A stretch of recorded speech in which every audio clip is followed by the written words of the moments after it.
What's up, guys? Episode number 20. That's right, 20. Take on New York sports. I'm Anthony Heaton here with you, recording this on Saturday, February 6th. Should be watching the Rangers and Devils right now, but we'll get into that later.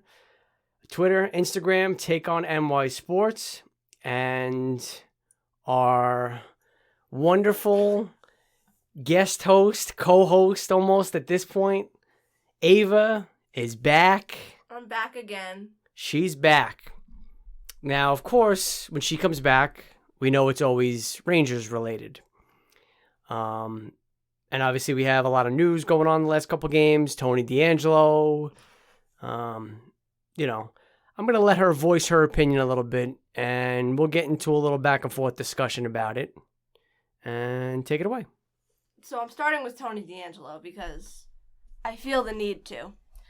So obviously we don't know exactly what happened, and chances are we never will. But what we're hearing now is that Tony made a sarcastic comment, most likely in the tunnel, and Georgie just socked him. Probably tired of him. Socked him? Well, that's your choice of words? That is my choice of words, and I hope that's what happened because he deserved it. And then I think that Kreider probably got a little bit involved. I think maybe Trouba, and I think that Miller was the one who broke it up. And then in the game, after the game against, who were we playing? Where that happened in the tunnel afterwards. That was Pittsburgh, right? No, when Igor and Panarin. Oh, the last game we just won? Yeah. At Washington? Yeah, so they're in the tunnel, and we watch them go off, but then we see Igor turn back to Panarin, and Panarin, stops him. We assumed that was, a reenactment, and, it might have been Igor being Georgie, and then Panarin being Miller, perhaps, who was stopping it. Yeah, a bunch of jackasses playing around after a wonderful win. But yeah, so Tony's, like we spoke about last episode, he cleared waivers. They're going to trade him, and they're not going to be stupid about it, though. They're not going to eat half his salary, because that's ridiculous. They either try to find a match, or I believe it was Bob McKenzie, who was saying that if they buy him out at the end of this year, it's only a $300,000 hit this year, and then the following year is an $800,000 hit. So it's not like it's, absurd amount of money. If it was any more, I'd say too much because we're paying Lundqvist and Shattenkirk exactly a combined $15 million at this point. Yeah, it's ridiculous. But yeah, so it wouldn't be that big of a hit. We would just obviously have to hold on to him for the whole season and not get anything for him. But again, you don't want to throw away 50% of his salary for no reason, You just take this year as it is and just get rid of him next year if you have to. But I think they'll be, I think they'll find a trade partner for him. And see, that blows my mind, though, that there are people that want him. I don't care if you're the best player since Wayne Gretzky. If you are not a good teammate, if you are a locker room cancer, if you are a bad person to be with, be around, you need to go. You need to go. I don't care how good you are. I don't care how many points you had last season. I really don't. Because if you're not a good teammate, goodbye. I understand exactly what you're saying. The thing is, though, you look back throughout the years, and I'll just say it's different. I'm not going to say it's worse, it's not better or anything like that. It's just a different scenario. But Ray Rice in the NFL, the whole domestic dispute, beating up his girlfriend or his wife, whatever it was. And, and also, what's his name? Kareem Hunt, who used to be on the Chiefs. And I don't know. It's when you're an owner of a team, whatever sport it is, your main goal is to win. And some owners they hold their team and themselves to higher standards. So if you're a crappy guy, then you're not going to be on their team. Like the Giants, for instance. And I'm not just saying this because I'm a Giants fan, but, Plaxico Burress, look what happened. He shot himself, brought the gun into the club, the illegal gun, whatever, shot himself wearing his baggy-ass sweatpants, and then we got rid of him. And you could ask anybody, the Giants were on the road to the Super Bowl that year. That's how good they were. And then, the Giants they hold themselves and their team to a different standard. And a lot of owners think that they can fix anybody, They want to play God almost. Yeah, exactly, yeah. They think that, okay, he's a project, whatever, but the risk is worth the reward. And again, you never know. Maybe, Tony goes to a different team. Maybe this kind of sheds some light on maybe some issues he has. Like I spoke about last episode, maybe take some anger management classes or something. And, we'll see. I don't know.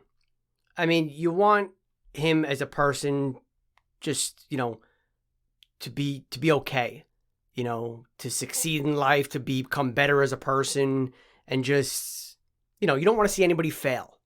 And you don't want to see anybody, as long as they try to do the right thing. And that's, I think, at the point that we're at now with him, is that he's got to try to do the right thing. And he's got to make up for all the crap that he has in his past. Everybody says it's your past. A lot. No, exactly, yeah. But, your past is in the past. But when there's so much of a past, a negative past. Especially when you're in the public eye, like Tony D'Angelo right. is. You're in the spotlight all the time, especially in New York. He has a lot to make up for. I'm proud of the Rangers for holding themselves to a higher standard than Tony D'Angelo because, I did not like him. I never liked his I used to like him, but we don't talk about that. I didn't really like his attitude. He came off as, not the best teammate. So, hopefully he improves as a person. I hopefully wish him the best, kind of. Yeah, I mean, like you said, you want to... Jacob Trouba, yes, I know. We'll get into her Jacob Trouba obsession in a minute. It's not an obsession. Yeah, again, he's a human being. He's done some, some things that are wrong in the past. Yeah, and you just, for the sake of everybody, I guess, you just want him to better himself. But, yeah, 2-0 since we waived him. I blame him. It's easy to blame him. Yeah. Is that coincidence? I think not. I mean... The team looks more together, and they look like they have better chemistry, and I can't help but think that might be because D'Angelo is gone. It's very possible. Very possible. And sometimes, even when...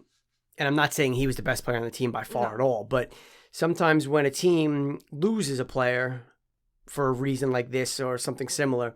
It does. It brings them together. And, you could just imagine what was being said after they, waived him. And, all right, guys, let's rally together. We're calling up Potato or bringing up Libor. Woo!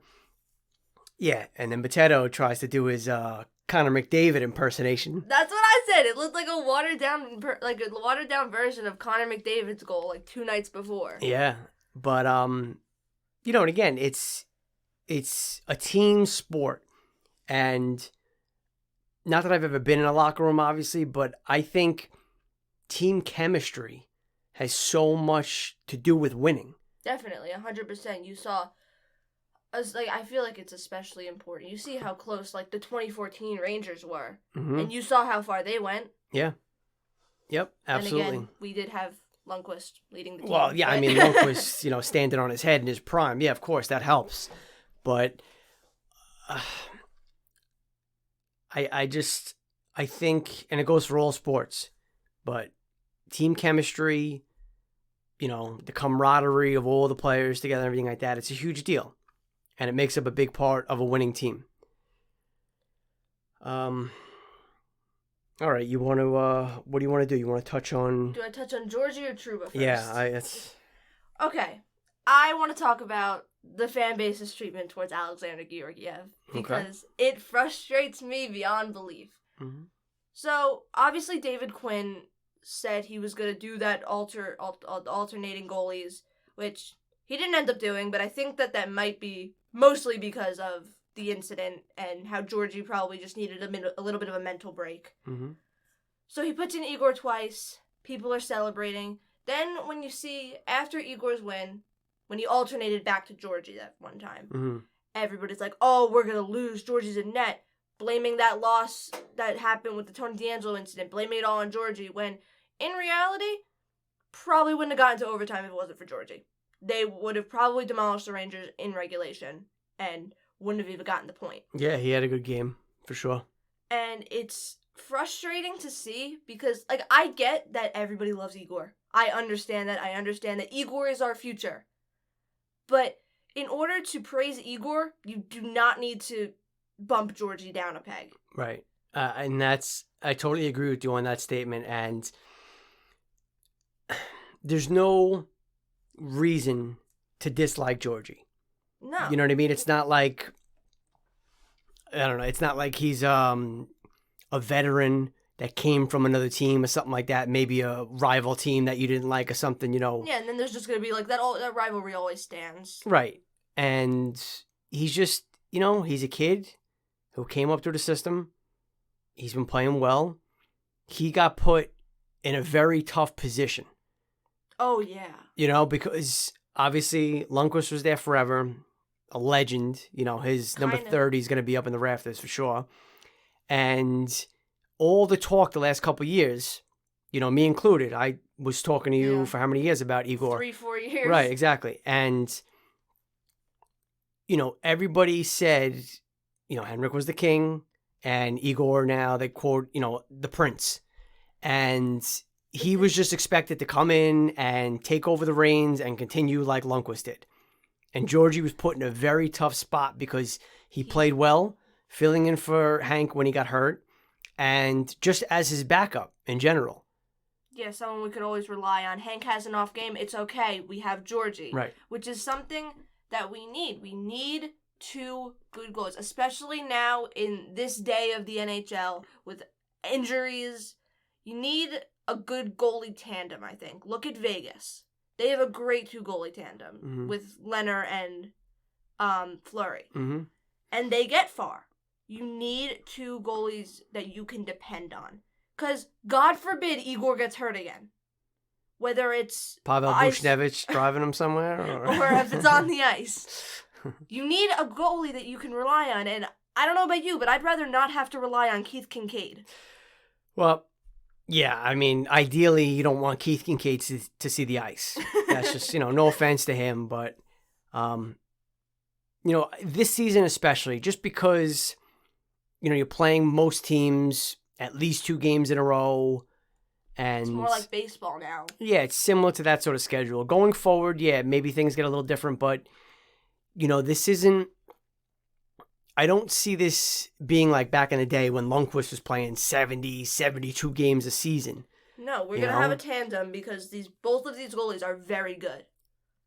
The only thing with that, though, is if Georgie gets an opportunity from another team to start, he probably takes it. Right. Especially because of, I wouldn't be surprised if it's partially because of fan base's treatment, and he's sick of hearing about it, because after that loss in overtime, I know my friend Gia went to the comments of his recent post that had been posted 2 weeks ago, and there were people commenting on it, things that I will not say because they are terrible.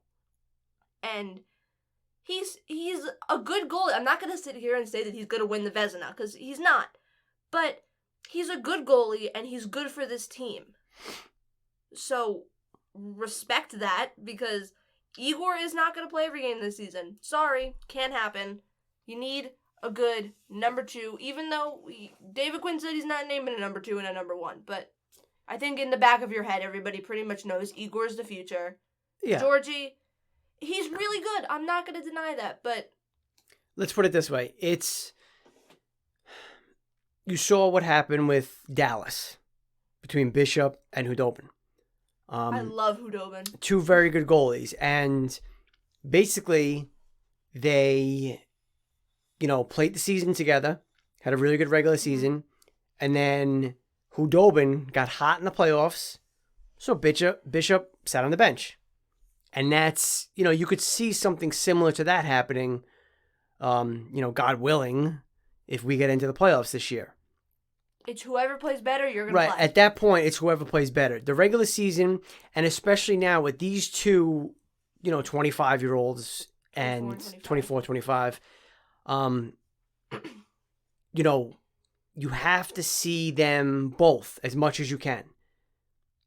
Because if we have, I don't want to say a hidden gem in Georgiev, but, and plus even if it's just, we know we're going with Igor going forward and that's it, we'll get a veteran backup, next year or the year after.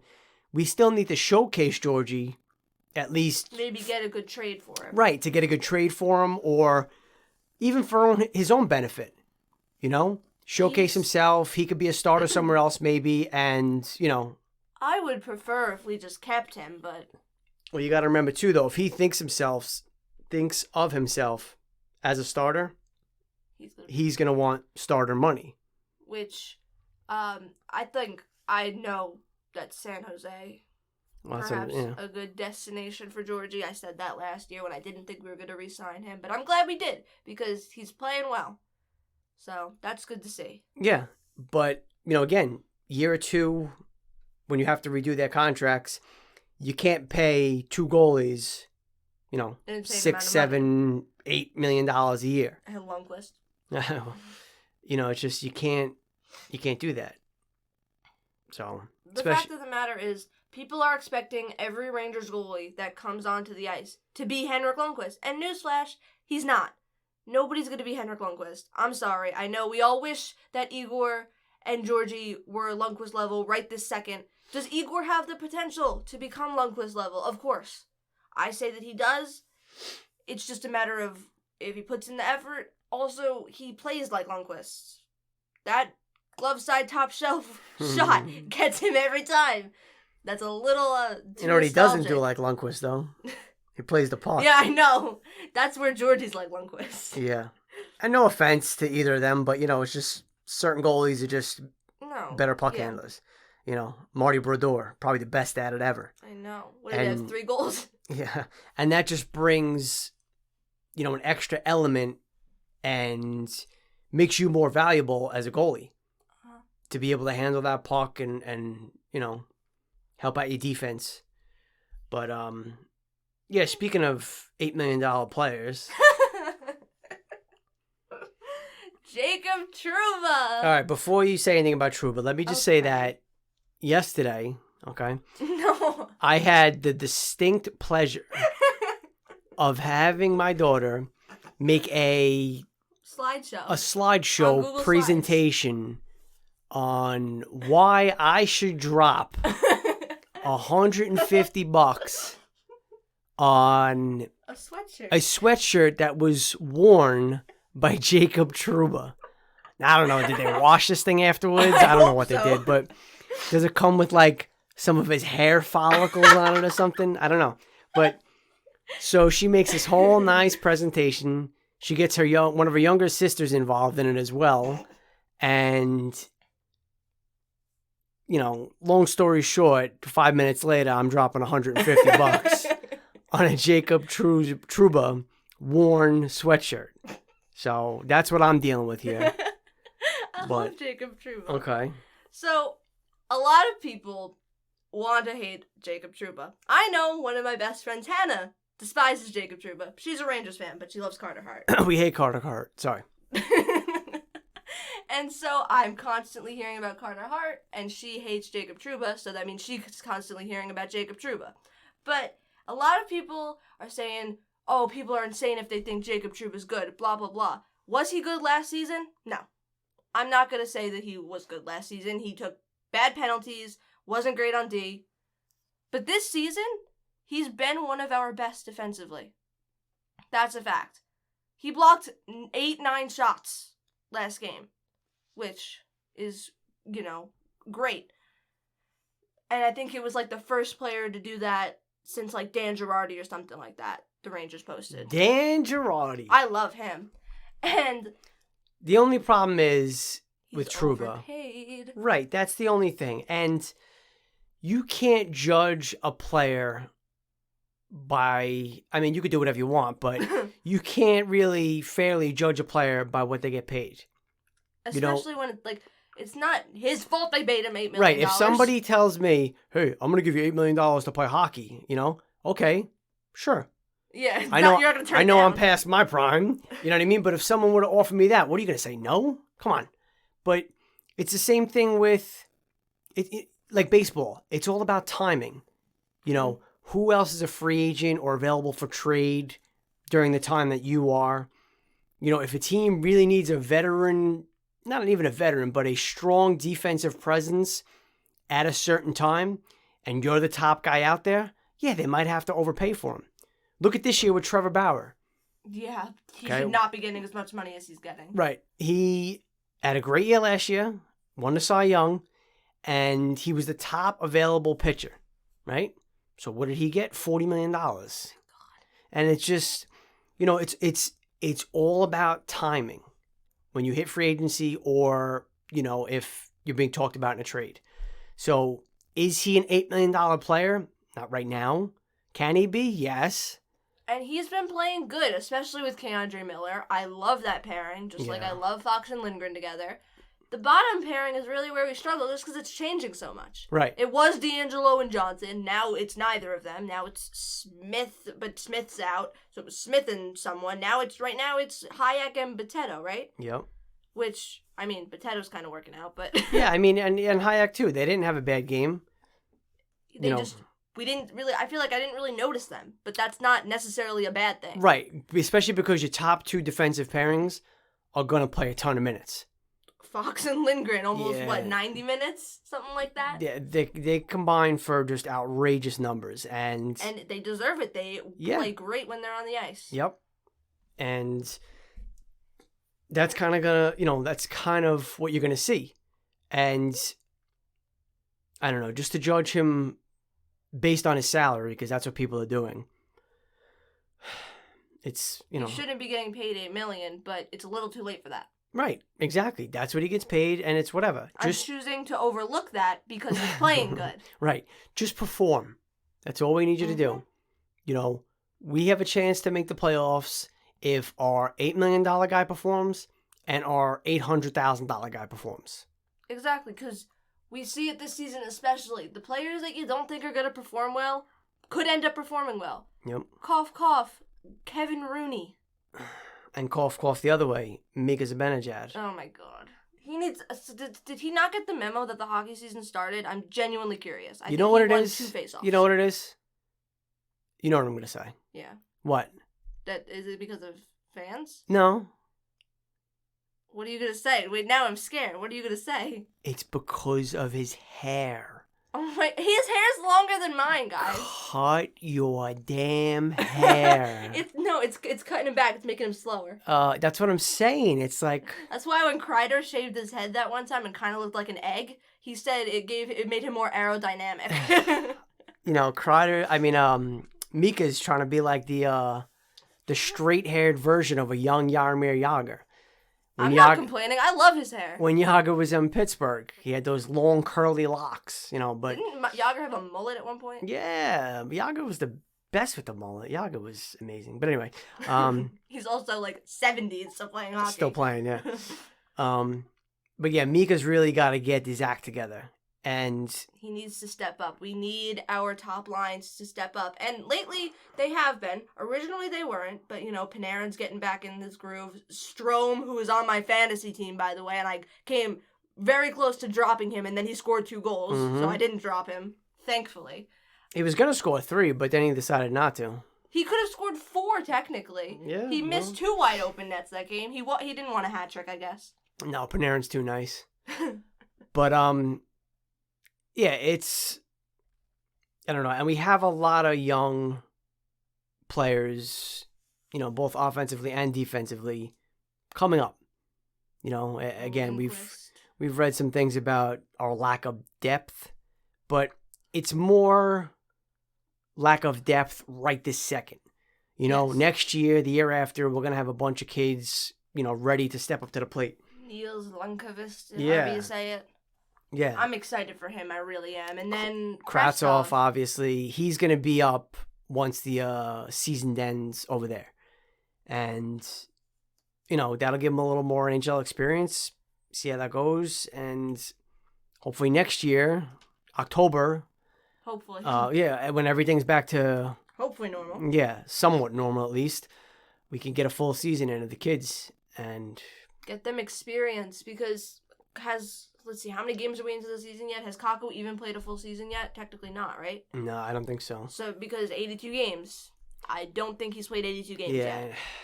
And Kakko has been good. I'm not going to say he's been great, but I think that David Quinn... that's where I was going. That's where I was going. Not giving him a shot. He's almost, I don't want to say blaming everything on him, but he's kind of blaming everything on him. He like applies his rules and his mindset to some players, but not all players. Mika Zibanejad this season, he hasn't been a top line player. No. I mean, you're going to keep him there. Yeah, because he works with those people well. Right, and he can, in a blink of an eye, put up 5 goals. But the thing is, I was reading, Kakko said last season, when things weren't going well, he was trying different things. And every time he did, the coach told him not to. Don't do that. And, with a young kid trying to find himself in this league... You can't tell him to stop. Right. He has to be himself. He has to, make his own mistakes. And that's the way he learns. That's the way anybody learns. I know as a coach, you just need everybody to perform and do well. And you want everyone to be good now. Right. But that's not how it is when you have young players. Right. Especially Quinn was brought here to develop these young players. He's not doing a good job. Which is something that Vigneault apparently couldn't do, but... Supposedly. Yeah. And, so he has to... He's got to... What's the word? Kind of nudge him along a little bit. Yeah. But he needs a little guidance. Right. Guide him. Very exactly. He has to give him a little guidance, but he also has to loosen the reins a little bit. He's too hard on him, and he's not hard enough on other people. Like our top-line players, our supposed stars who aren't performing, he's clearly not being hard enough on them because they're still getting the same amount of playing time. Right. And Kakko had under 10 minutes one game, and David Quinn's excuse was, that was an accident, my bad. Yeah. Oh, I that wasn't supposed to happen on purpose, but whatever, yeah. I don't believe you. No. But even still, is he that hard on him because he knows the potential? Maybe, but... He's not Jack Hughes level yet, and I hate saying that Jack Hughes is good, but he's good this season. And I hate saying that because I despise Jack Hughes. You also know why he's good? Coaching. Well, I'm not going to say Lindy Ruff is the reason, but... Lindy Ruff is the GOAT! I'm going to say it's because he's getting consistent ice time. Yeah, Kakko's ice time can go from 15 minutes to 8 minutes. And in the blink of an eye. I guarantee you, look at Hughes' ice time, and it's up there each game. Because he's getting chances. He's getting an opportunity. Right. And that's something that Kakko is not getting from David Quinn, and that's something that needs to change. And I know that he wants these top players to be better. But at the end of the day, Mika's contract is up in 2 years. If he doesn't start performing better, he's not going to get paid. Oh, God, that's going to be brutal. He's making this decision so tough on us. If he could just play good, it could be a no-brainer. Like, re-sign him, get Mika, give him the C. Honestly, now I'm getting on I'm getting behind the give Kreider the C train. Because I think when you look in the locker room, they'll occasionally show an intermission, shots of the locker room. Who's the one walking around talking to all the players? It's Chris Kreider. And he's been here the longest. We just signed him to an extension. It makes sense. And for the longest time, I was Mika for captain, give Mika the C. But right now, it looks like Kreider is the leader of this team. Well... Or Trouba. I mean, I can't disagree with you in that sense, but at the same time, I can now almost see why they haven't named the captain. Because they're confused. They don't know what to do. It's right. And the biggest thing is Mika. And again, I know you're not supposed to really, you're not going to name a captain based on their skill and ability, Ryan McDonough was our captain. He was not the best player on the team. No, he was, best defenseman. Tremendous defenseman. But, and Callahan, too. He wasn't the most skilled player in the team. He was a leader, though. He was, right. He was a leader. He was the hardest worker. That's like a Jesper Fast type player, I wouldn't have been mad if we named Fast captain had we kept him and not let him go for a bag of pucks. Yeah, but look at Giuseppe now. Giuseppe for captain. You know what I mean? Phil, what is it? PDG? PDG, player determined game time, as Hannah would say. Yeah, thanks, Hannah. But, he's getting a chance to play, and look what he's doing. He's being that kind of player that we did not expect him to be. Yeah, he's being that Jesper Fast player with a little more skill. Mm-hmm. And, I mean, what do you have in NHL 21 the other day? 4 goals? Yeah, that's right.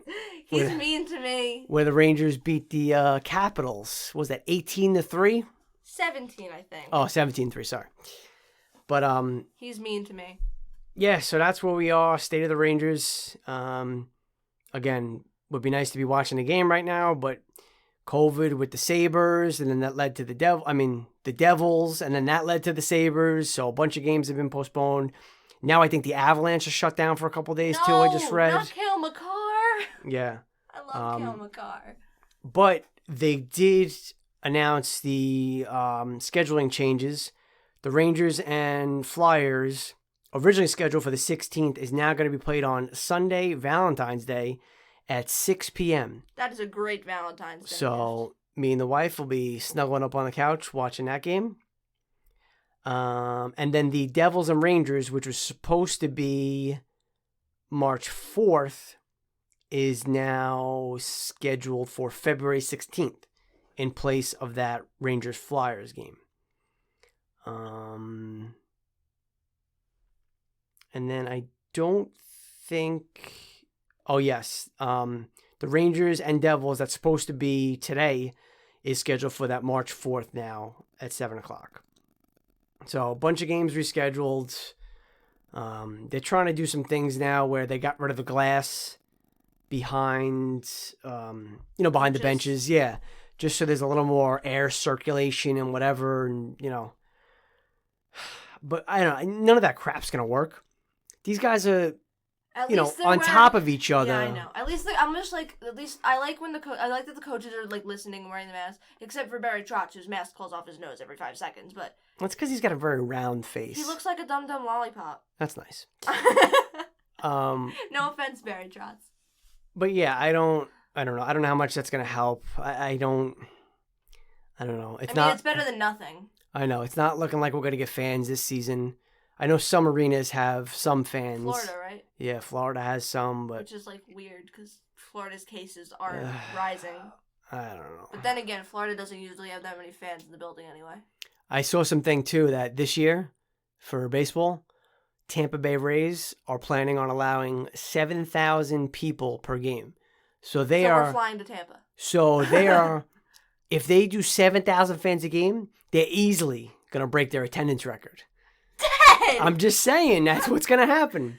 No, because the Yankees fans are gonna because there are retired Yankees fans who live in Tampa. That's true. So it's mostly Yankees fans that are there. I know. I would go to a game down in the Trop, even though the place is a dump. I was supposed to go to Disney. Last March, April, and we were supposed to go to a Lightning game. Then obviously that didn't happen. Yep. I think we were supposed to go to the game where they got destroyed 9-3 or something like that. Oh yeah. So, any thoughts on the Super Bowl tomorrow? Go Patrick Mahomes, because I love Patrick Mahomes. I'm a Jets fan, so I just despise Tom Brady, but I do really love watching Patrick Mahomes play for what football I understand. I know, guys. She's a Jet fan. I'm a Giant fan. How'd that happen? Long story. My mom's a Jets fan. That's how it happened. Brutal. And my grandpa's a season ticket holder. Yeah, I gave in to that. There was no exception on... hockey or baseball. Yeah, Mets, Yankees, Rangers, Islanders. Even though my grandpa's a Jets fan, an Islanders fan, and a Mets fan. Yeah, she literally, I would have traded her back in. and that would have been the end of that. But, all right, so I think we touched on everything today. No really baseball news, except I'm still sad about Tanaka. Yeah, Tanaka back. Trevor Bauer, not even going to talk about burning the Mets. But, listen, actually, you know what? I do want to take a second on the Mets because... They can't catch a break? Not even that. It's, you see their fan base, on one extreme to the other. We didn't get Bauer. We didn't get Springer. We didn't get Real Muto. This offseason was a failure. And they're just same old Mets, blah, blah, blah. But then you got the other Met fans that say, hey, we signed James McCann as catcher. We traded for Lindor and Carrasco. So, Yeah, and they have Lindor. And perhaps they still signed Jackie Bradley Jr. to play center field, whatever. But I think a lot of people just thought Cohen was going to come in. And be this insane and just thing and spend just buy everyone. Yeah, just spend like a drunken sailor, which, again, he's trying to build a product that lasts. He doesn't want to bang right away, go over the salary cap threshold, pay all that extra taxes. You can't say he didn't try. He offered Bauer. They offered Bauer, I think, $2 million more. Yeah, even more. I think it was like 105 to 103 was the overall contract. Yeah, it's like Panarin with the Rangers and the Islanders. Right, and he wanted to go to the Dodgers, so he was going to go to the Dodgers. Which, it stinks, because now the Dodgers are even better, and if the Yankees do end up playing them in a World Series like everybody wants them to, that may not be pretty. Yeah, but go back to the Garrett Cole and the what-ifs. That's what we call them now. If pitching is kind of up in the air right now. If Tyon, if Kluber, if Severino comes back, you know what I mean? Like Davy Garcia. Right. But I'm saying, I'm not that we're going to... Listen, does Trevor Bauer scare me? No. I'm not scared. He doesn't scare you because he's not throwing a ball at your face. Listen, can't you just picture Dodger Stadium, game, whatever, 6, 7, okay, whatever. Aaron Judge at the plate. Aaron Judge... Trevor Bauer pitching deep into the 8th inning or something. Aaron Judge strikes out. And... All right, should I have LeMahieu up at bat? Maybe. Yeah. Or like Gio Urshela. Or Brett Gardner. My favorite. In his wheelchair. Dead. Comes up to home plate. He's not Tom Brady. Oh, man. All right, so pitchers and catchers only about a week away. Thank God. I need a distraction from hockey. Next Monday, I think the 15th, right after Valentine's Day. So, Davy Garcia. If let's you can't go. tell, he's my favorite pitcher right and now. let's please hurry up on... Clark Schmidt? Well, I want a decision on if they're going to let fans in Yankee Stadium or not. Because Yankee Stadium is so big to the point where they could allow... Easily. 7,000 fans, and you would be more than 6 feet apart. Easily. And that, every baseball stadium should allow some sort of fans. Baseball stadiums are big. Right, and they're all It's not like open. the NHL arenas. Right, I understand if, you're in a dome stadium like the Trop or something like that, even though they are allowing 7,000 fans. But I can understand a little bit more. But these open air stadiums, come on. Especially ones as big as Yankee Stadium. Right, you got 50,000 seats there. You could fit 10,000 people. Exactly. And they would be nowhere near each other. All right. Enjoy the Super Bowl, guys. Go Patrick Mahomes. Chiefs win, please. Jacob Trouba wants the Chiefs to win, so that's why we like Jacob Trouba here. I'll let you guys know when the Jacob Trouba worn sweatshirt comes. Yay. And what did it say? 5 to 7 days? 3 to 7 days. Woo! Listen, for 150 big ones, that thing should be here yesterday. Dad. Jacob Trouba should be bringing that sweatshirt to me. You know what I mean? For $150 for a dang sweatshirt. But it was worn by him. I gotta be out of my mind. But in all seriousness, though, 98 GPA. So, she deserves that and a lot more. So that's the main reason why she got it, not because of her presentation about his dog. I love his dog. on. The guy makes $8 million a year. She's trying to sell me on, oh, well, his dog needs food and toys. And come on. Enough of that crap. But all right, guys. Until next time, be well. Be well.